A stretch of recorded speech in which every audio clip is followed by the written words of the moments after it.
All right, I think the last time y'all saw, we were cutting this up and hardtailing it, and we've done a little bit since then. It's come a long way since then, that's for sure. We had we have an afternoon we do this? Yep, just one little afternoon, little spare time. No, we've been working on it in the evenings down here. Got just about a complete bike. What's left really to do is just finish up on the wiring and then a couple of little things to button up, mount the, I think we got everything mounted. I think all we got to do really is finish the wire and plumb it for the fuel and we'll be ready to go. But we figured we'd go over and kind of tell you what we had done. We can start with the back because that's where, when we got it all together, we started back here because usually you got to get your rear wheel and chain set up all done before you can even mount fender or anything else. And that's kind of just order of operations, at least in our mind. Yeah, first thing you do, you get the tire mounted, get everything mounted up there. Then we had a heck of a time trying to figure out how to get the fender mounted. We finally, once we got the fender mounted, we decided to make the sissy bar.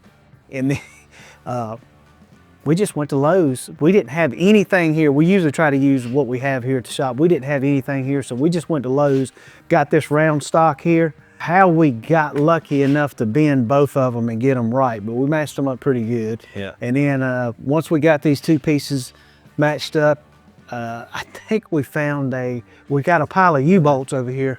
We dug through them and found one that was pretty close to the same diameter, cut it off, put a U-bolt on top, and then our buddy Ethan got us these toppers. Popped that on there. Then we got our prism light mounted from our boys down at Prism Supply. But once we got all that mounted, I told Seth, I said, sit on the seat and just make sure nothing moves. And when he sat on it, the fender literally came in and hugged the tire. It touched the tire. So you can ask Seth, we tried to figure out what to do for a while, and I about lost it there for a little while. Yeah, it was getting ready to scrap it. It was a grudge match between Dad and the fender, but I think Dad won because it's pretty braced up now. It's not gonna go nowhere, it's solid. I came down here one morning by myself before Sally, I didn't even think you got out of bed, and just took a piece of bar stock, and I just kept bending it and beating on it with a hammer, and finally got it shaped enough to put under here, and Seth welded it up on there, so we got it pretty well supported now. So I think we're good to go with the fender, sissy bar, and then moved on to the brake. Moved on to the brake, yeah. And then that was a fiasco in itself because thought we were just going to mount it like we've done the other ones, but when we got it up here and went to put it in here, we didn't have enough room in between the frame rails here. We just had it mounted, and we were literally just taking it and rotating it back and forth to see if we could put it somewhere, and we settled on mounting it on top like this. And then you had the idea, instead of just doing a regular brake stay. But yeah, instead of doing the brake stay, we had these, I guess, 4-link bars. Like we always say, we just use everything we got in the shop. And as y'all know, it's a reverse regular thread on one side, reverse on the other. And so we took it, chopped it in half, rethreaded the regular threads on it because we kept the reverse threads, and just made a piece. So now as you slide the axle wherever it needs to go, the brake can actually stay at its pivot point where you want it. So this nice little window between the sissy bar and this little piece on the axle plate, nothing's touching, nothing's gonna rub, and you can always adjust it back perfectly within that window there. And it's stout, it's strong. That stuff made for drag cars and all types of stuff. If you put my bike and Seth's bike side by side, you can tell they were built in the same shop by the same people.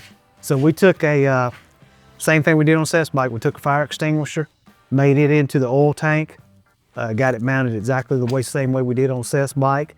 The battery box, when I mounted it, was trying to figure out how to mount it. So I just used the idea of the battery box that Lead Sled does and mounted this one the exact same way, and I think it's gonna work out good. And you cobbled up some board controls out of a bunch of stuff we had here. A bunch of swap meet parts, stuff like that. I was unbolting one set, putting another one together, and then we got a pretty solid set of forward controls there.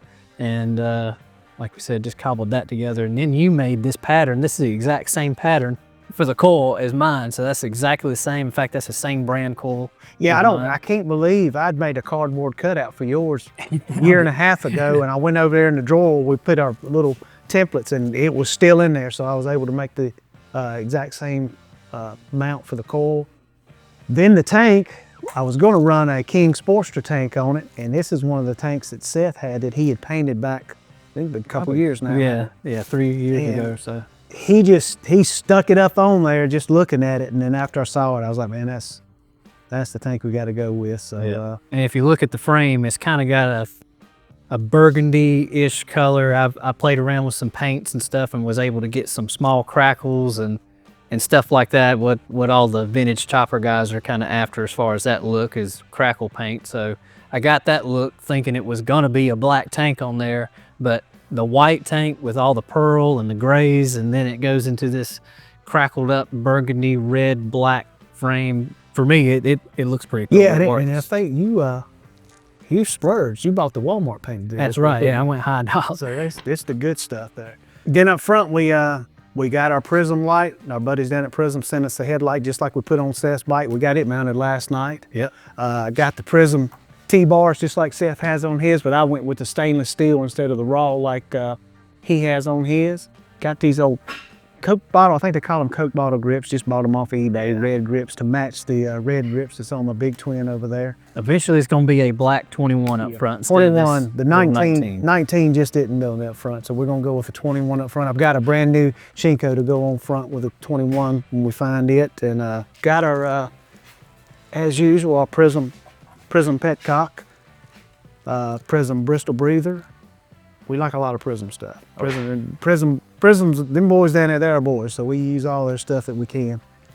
And you were wiring it today. I mean, yep. The wiring is like only a few things before being done, as you said. Yeah, it's only probably about another 2 hours worth of wiring, and it'll be ready to crank and see if it'll stay together. Yeah, but I mean, just a simple stretch, four inches back, and we got 4 up front. We went with 4 over on the front, and that's just like my bike. And it just looks aggressive.